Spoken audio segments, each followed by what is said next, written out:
As the hunt for a biological counterpart to the altered states brought on by breathwork continues, it must be noted that in near-death circumstances, where respiration stops, psychedelic states are still reported.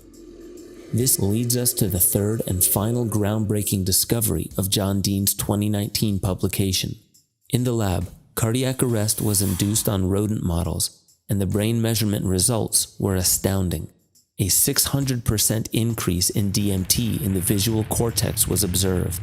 Could this be an explanation for the incredibly visual and psychedelic-like experiences people report after a near-death experience?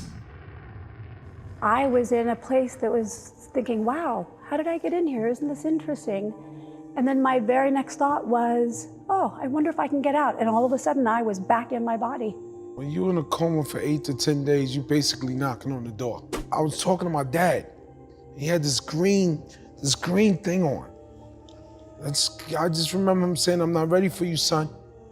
DMX told me it was like an out-of-body experience last February when he collapsed without a pulse in a Yonkers hotel parking lot.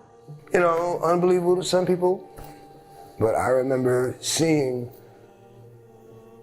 the police officers working on me. That vision is like, is burned in my mind. I never envisioned a reason that I would be like hugging a police officer. What could explain such powerful experiences with such graphic visual representations that carried so much personal meaning?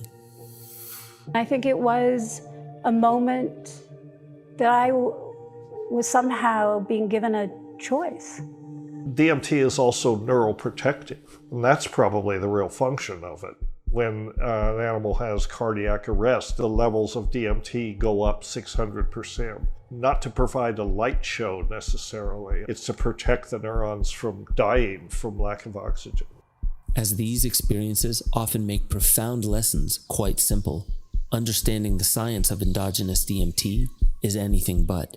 Something upwards of 20% of people that have cardiac arrest report a near-death experience, an altered state of consciousness. So there has to be a biological correlate of that. There just has to be. Does DMT factor into that? I think it's reasonable. I don't think it's a silver bullet necessarily. The brain is very complicated. The fact that we found it in the visual cortex and it's a highly visual experience, exogenously administered when people take DMT, it would point to maybe that there's some involvement in perception of visual percepts.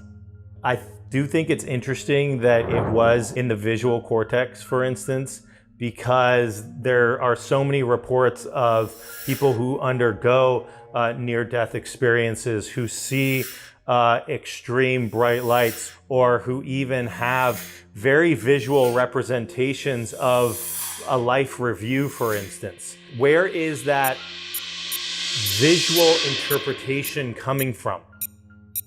In 2015, Gmo's lab and a few others in the lab did a study inducing cardiac arrest in rats, and they measured the level of various neurochemicals in the brain and measured the level of EEG activity, or measured the brain waves in the animals as they were dying.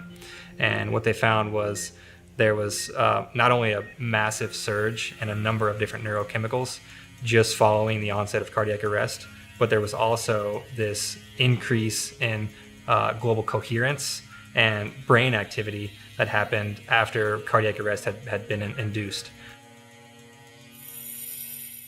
And that just suggests that the brain is not dead. You know, it's not hypoactive immediately after cardiac arrest, but it's actually hyperactive. There's actually a lot of activity that's happening immediately following cardiac arrest. The rodents that were studied under cardiac arrest in 2013 showed a spike in gamma wave oscillations that were highly coherent, exceeding levels found even during the conscious waking state.